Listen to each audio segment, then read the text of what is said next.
Muy bien. ¿Algo que haya quedado por ahí rondando mientras el refrigerio? Está buena la parada. ¿Cómo? Está buena la parada. ¿Ah, sí? Bueno, muy bien.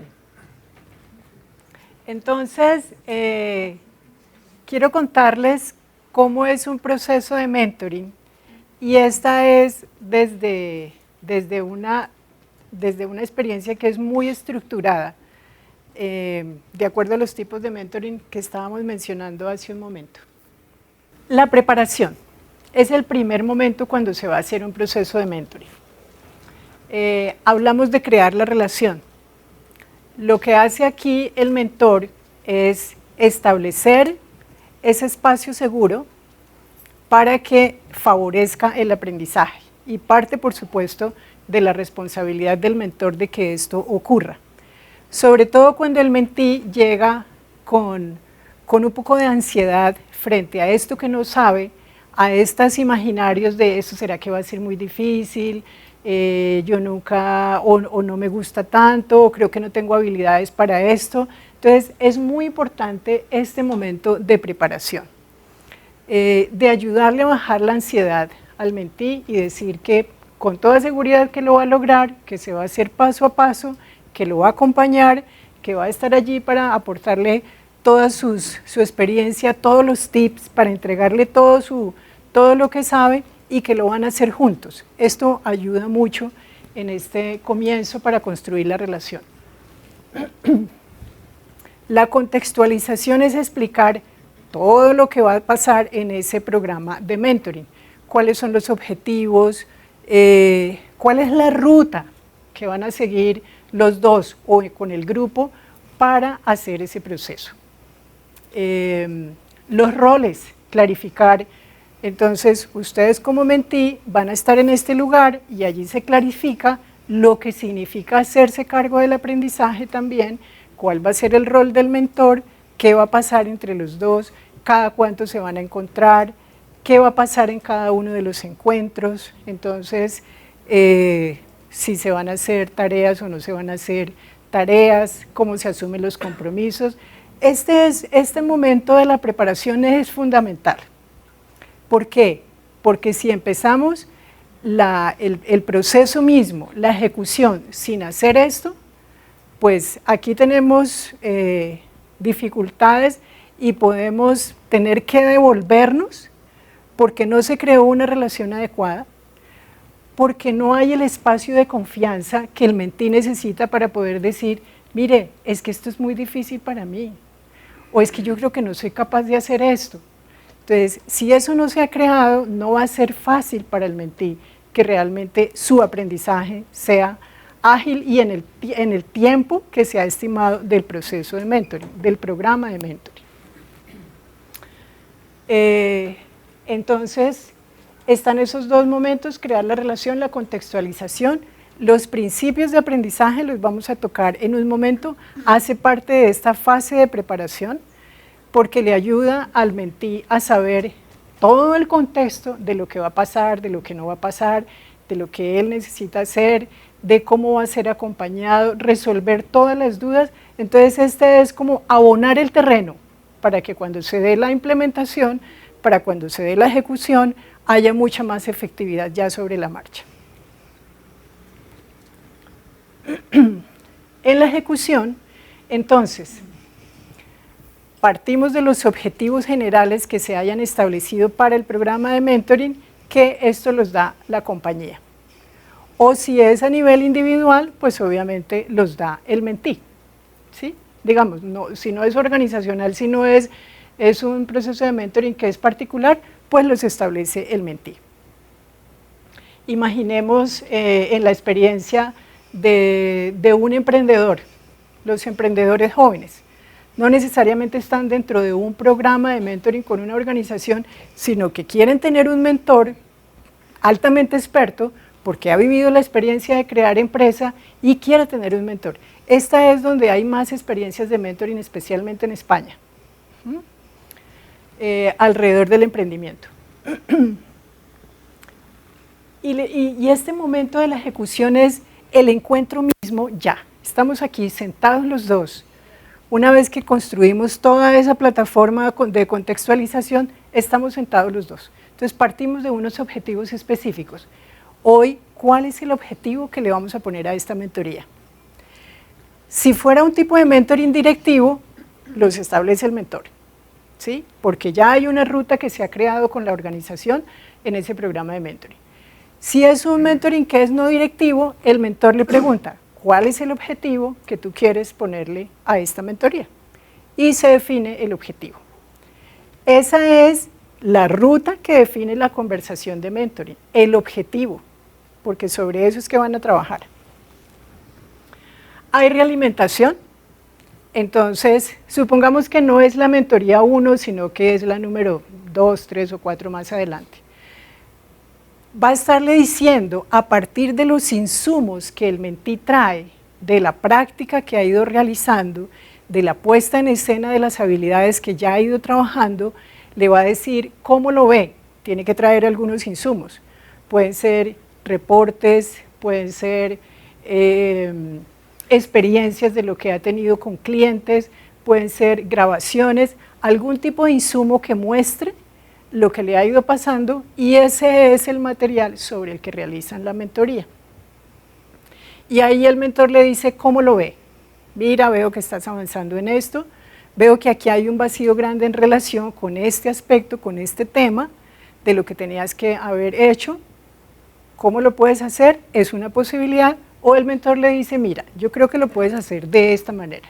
Recuerde que como es experto y como está modelando y ha tenido la experiencia, le puede decir y le puede dar pautas muy concretas de cómo sí lo puede hacer, de cómo lo puede mejorar. También le da la posibilidad de decirle, ¿crees que lo harías de manera diferente? Porque también es permitirle al mentí que de su propia cosecha, pues cree otras maneras distintas a las del mentor, no tienen que ser necesariamente esas.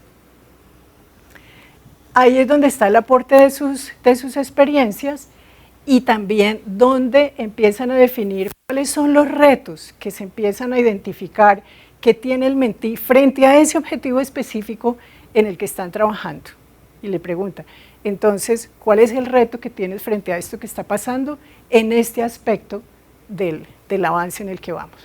Entonces el mentí dice que yo no le estoy dando retroalimentación adecuada a los clientes, supongamos que fuera un área comercial, que no lo estoy diciendo de manera adecuada, que se me están olvidando estas pautas que no estoy teniendo en cuenta en el proceso de postventa, supongamos. Entonces, ¿qué es lo que vas a hacer concretamente? Y se definen allí unos retos y unos compromisos, que sean sobre lo que se va a hacer seguimiento en el próximo encuentro. ¿Cómo se hace la evaluación? La evaluación se hace en cada una de las conversaciones de mentoring. Frente a este ejemplo que estoy colocando, que es un proceso de mentoring muy estructurado, se fundamenta en estándares, ¿sí? Entonces, hay unos estándares y todos conocemos entidades certificadoras o acreditadoras, donde la mayoría de las empresas se certifican, y esos son los estándares que permiten guiar el proceso de mentoring. Sobre unas competencias específicas que están fundamentadas en esos estándares y unos indicadores muy puntuales sobre los cuales es necesario ir trabajando en cada una de las conversaciones de mentoring, en cada una de las mentorías, para irle ayudando al mentí a que vaya avanzando paso a paso. Se analizan esos resultados específicos entre mentor y mentí. Entonces, ¿qué es lo que estás logrando de esto? ¿Sí? Esto se registra, estoy hablando de un proceso que es muy estandarizado, se registra, hay una ruta de trabajo donde los dos consignan los resultados obtenidos, donde los dos consignan también los compromisos y los retos que establece el mentí, ¿sí?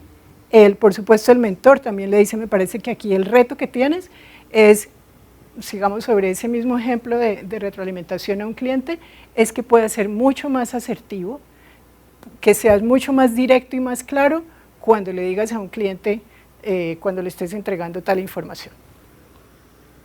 Y se hace un reporte de resultados. porque si es para la organización, pues tenemos que ir haciendo seguimiento de cómo va el avance de eso. Entonces se va haciendo un reporte que los dos construyen y que los dos conocen. Aquí vamos entonces a contarles cuáles son los principios de aprendizaje. O sea, Ana María va a tocar esta parte. Aquí tengo un reto importante y es tratar de explicarles este proceso y de alguna manera irlo vinculando con un caso de la vida real, así, a lo corintellado y todo. Que fue mi proceso como mentí en mi formación de doctorado. Espero que el ejemplo sea claro y que realmente logre el proceso como debe ser. Cuando yo arranco con eso, estamos hablando de un proceso que tiene un buen nivel de estructura y que en esa medida tiene pues varios de los componentes que Jacqueline mencionaba acá, entre otras cosas, la preparación parte de los estándares que plantea la universidad para la formación de doctores, la ejecución comienza en el momento en que yo llego al lugar donde voy a hacer el doctorado y empiezo a establecer esa relación con quien va a ser mi orientador o mentor, y finalmente cuáles son los estándares a los que yo debo responder dentro de ese proceso de formación. Y empiezan a hacerse evidentes estos principios del aprendizaje. ¿A qué se refiere esto? Básicamente lo que nos dice la escalera de aprendizaje es que todos los seres humanos estamos en un proceso de aprendizaje continuo y permanente, desde el momento en que nacemos hasta que nos morimos, o sea, ese no para. Solo que hay un momento en que nosotros estamos en un primer nivel, que es este que ustedes ven aquí, que se llama incompetencia inconsciente. ¿Eso qué es? Es cuando hay una serie de cosas o información, un conocimiento que yo no sé que existe. No tengo ni idea que él existe y en esa medida yo estoy en una zona de confort porque además siento que lo que es y lo que existe es lo que yo conozco. Hasta ahí todo es maravilloso. Así llegué yo a hacer mi doctorado. Llevaba 7 años de experiencia dirigiendo proyectos de innovación en una entidad con alianzas público-privadas, etcétera, etcétera. Había identificado un problema y yo dije, este es. Y llegué así como rebosante de emoción porque yo tenía claramente definido el asunto. Me voy, llego y bueno, ahí empieza a pasar uno a ese otro nivel, y es cuando esa incompetencia inconsciente se empieza a ser consciente, es decir, me empiezo a dar cuenta de lo que no sé y que además me cuesta trabajo porque me saca de mi zona de confort. Eso pasó el primer día que me encontré con mi mentora. Cuando yo llego así feliz, radiante, después de pasar una serie de filtros para poder estar en la universidad, y empiezo a conversar con ella del tema y me dice, ¿quién le dijo? O sea, no quién le dijo en términos de descalificarme, sino demuéstrame que eso es un proyecto de investigación y que es original. Y yo, ¿cómo así? Es mi proyecto, es original, ese me lo cree.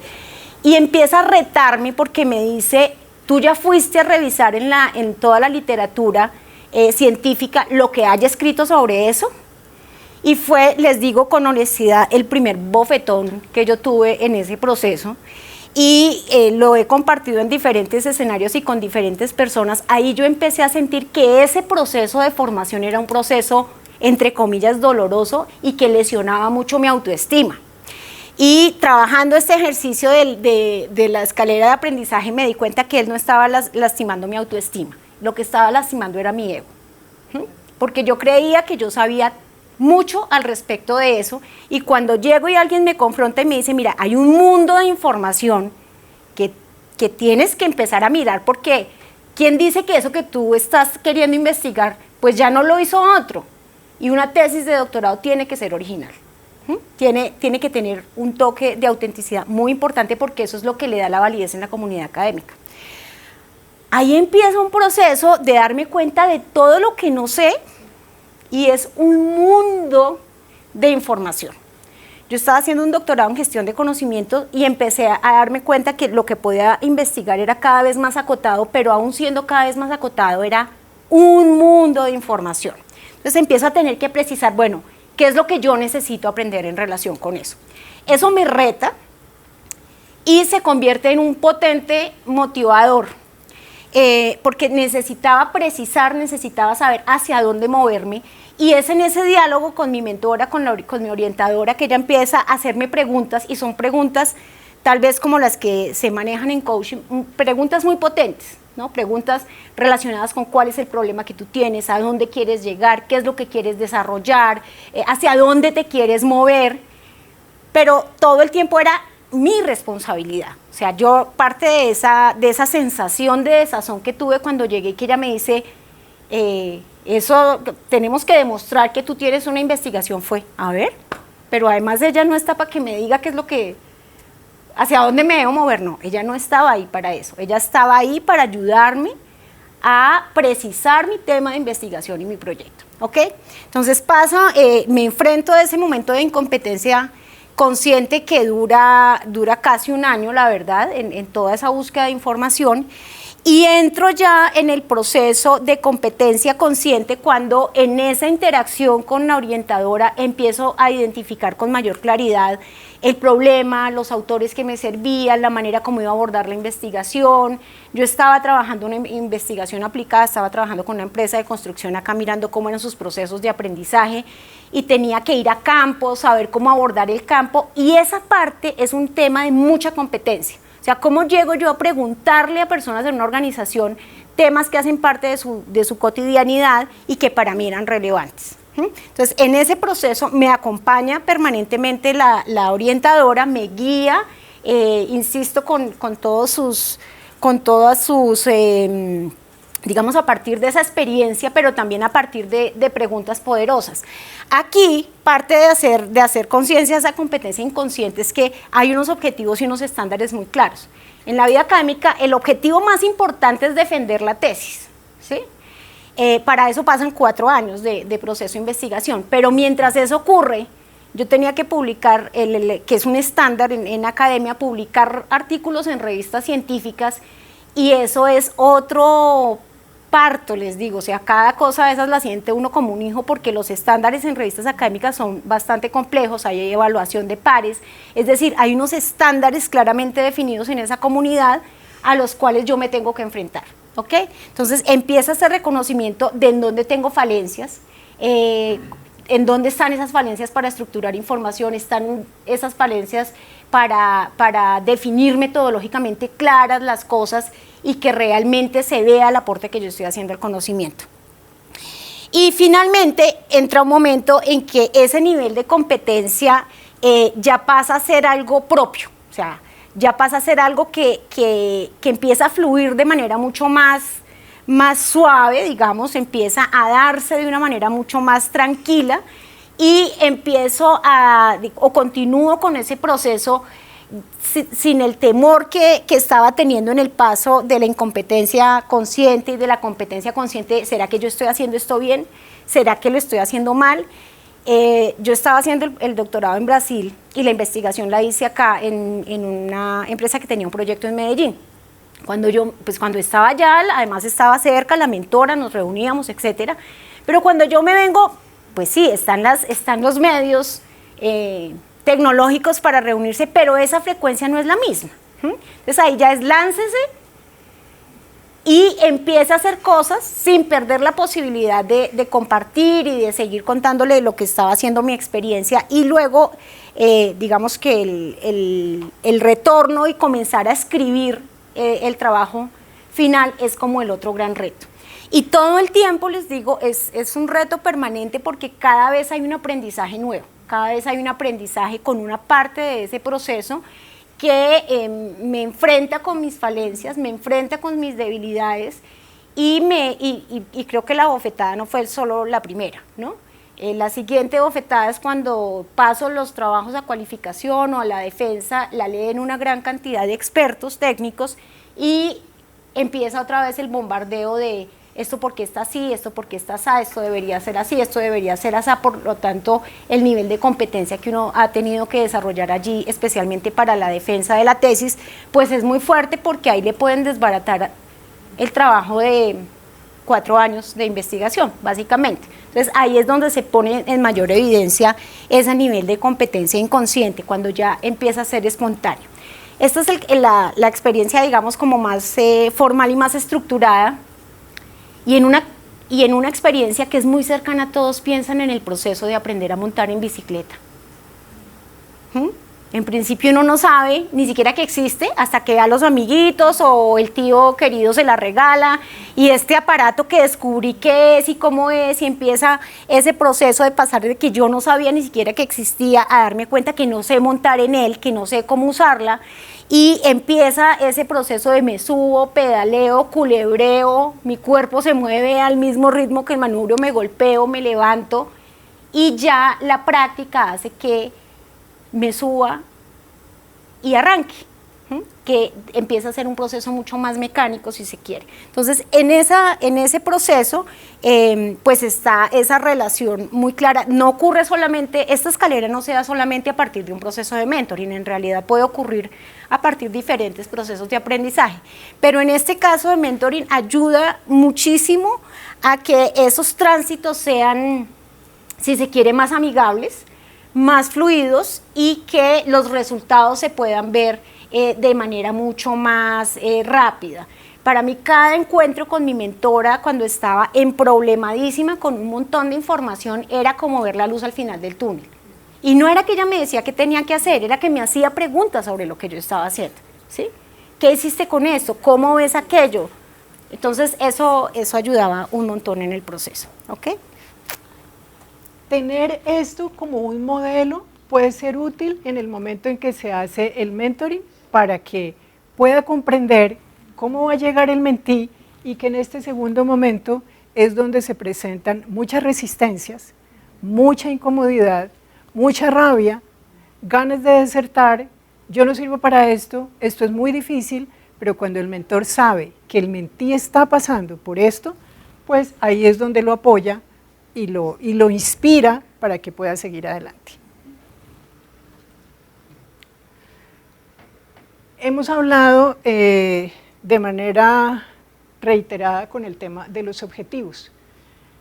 Para que se puedan obtener resultados, entonces la idea es que en cada uno de los momentos de mentoring, en cada una de las conversaciones, se tengan estos criterios para definir los objetivos, que sean muy específicos, que se puedan medir, o sea, que sean realistas y se puedan alcanzar en una conversación de mentoring en ese tiempo que se haya establecido.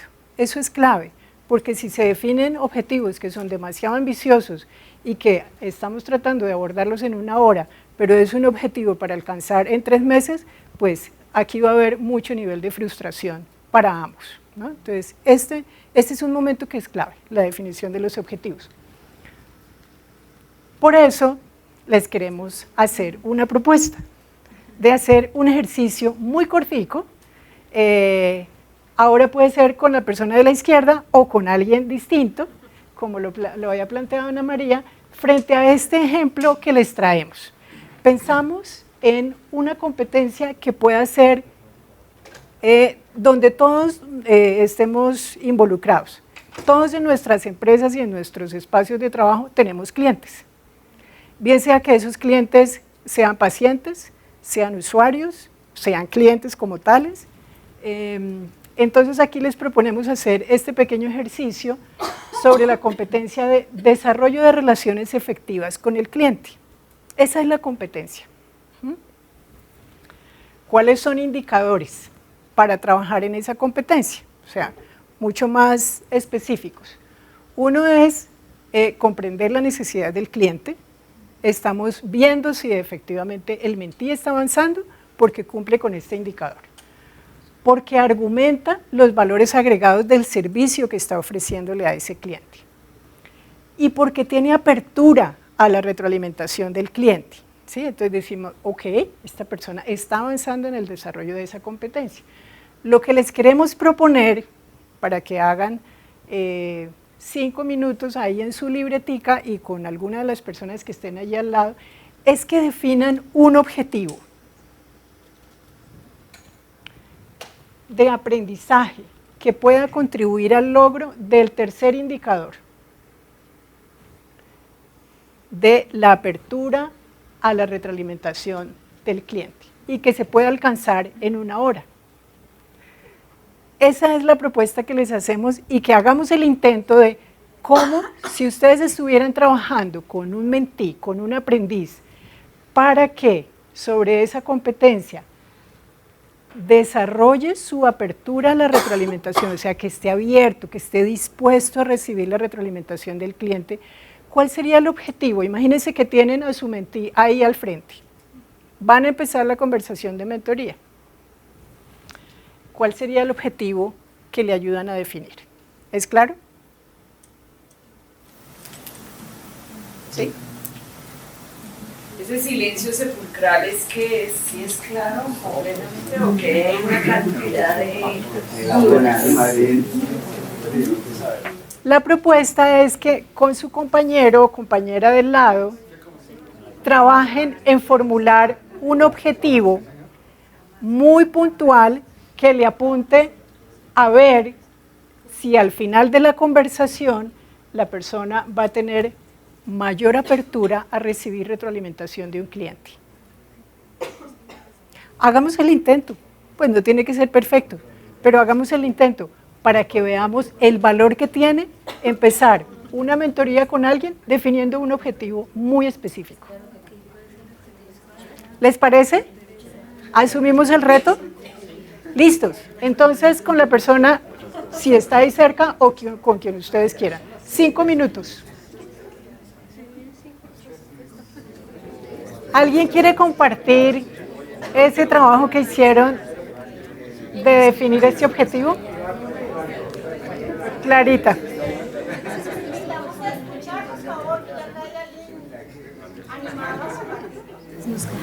Pensando en ese objetivo de apertura a la retroalimentación del cliente, yo tengo una situación más o menos parecida en este momento en la compañía y cuando estoy trabajando con esta persona que estamos formando, yo siempre la invito y la invitaría y el objetivo pues de sería el ponerse en los zapatos del cliente. Y tú como cliente, si fueras tú, ¿qué quisieras saber, qué quisieras preguntar, qué quisieras conocer para que así ella pueda abrir su mente y empezar a pensar en cómo responder por medio de su trabajo y de lo que hace el día a día a esas necesidades que ella misma se plantea si se pone del otro lado? ¿Y cómo formulas ese objetivo? Sí, digamos que si yo lo hiciera de una manera informal, que es las veces que hemos tratado de hacerlo, porque pues todavía es muy arriesgado decir que estamos haciendo método, siempre le digo, mira, ponte en los zapatos del cliente del usuario o del funcionario y pensemos en qué quieres saber o qué es importante para ti. Y de ahí empezamos a revisar todo lo que tenemos que hacer. Ok. ¿Podría ser alcanzable en una hora? Pues yo pienso que ese tipo de temas son temas que tú tienes que ir trabajando con el tiempo. Empiezas a darle brochazos de qué cosas son importantes, pero también empiezas a generar conciencia, ¿no? Y empiezas a hacer un cambio de chip porque abres, pero es algo que pienso yo que hay que trabajarlo en varias sesiones y es un proceso que solamente con la práctica tú vas empezando a generar nuevas cosas, ¿no? Muy bien. Y es muy interesante eso que tú dices, porque hace parte de que tenga más esa apertura a recibir retroalimentación del cliente y creo que podría acotarse también más para que en una conversación de una hora podamos verificar si se logró, ¿sí? Entonces, como tú dices, probablemente se requeriría en un tiempo mayor, en un proceso mayor. Muy bien. ¿Alguien más podría aportar algún ejemplo de objetivo? Ahí que hicieron un combo como de 5, ustedes. Muchas gracias, piensa más. Digamos que el objetivo lo enfocamos en comunicación asertiva, en saber escuchar sobre todo. Y en una hora pues, ahí existe el ejercicio, no somos expertos, pues para eso es el mentor. Sí. Y de alguna manera, igual como dice el ejercicio que acaban de plantear, pues puede que la primera vez yo empiece a sensibilizar, pero eso requiere mucho trabajo en el tiempo. Pero creo que es fundamental para lograr el objetivo de retroalimentación, que es saber escuchar qué quieres. O sea que el objetivo aquí en términos de la apertura de la retroalimentación estaría más enfocado en que el mentí escuche más al cliente, ¿sí? En el proceso el objetivo sería comunicación asertiva, que uno de los pasos es la escucha. escucha activa. Y la comunicación asertiva pues es un proceso y tiene un paso a paso que se puede aprender y se puede verificar. Ok. Entonces también lo están planteando como proceso y todavía no es algo que podría obtenerse en una sola conversación de 1 hora. Entonces habría que recorrer un camino.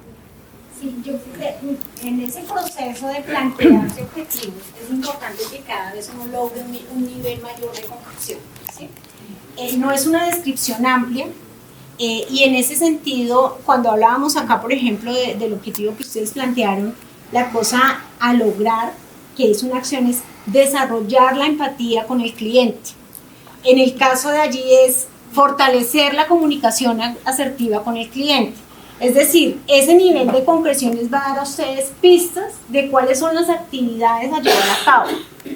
Normalmente, y esto es un poco de técnica, plantear eso con verbos al comienzo es fundamental, ¿no? Porque eso me lleva a una acción concreta. Eso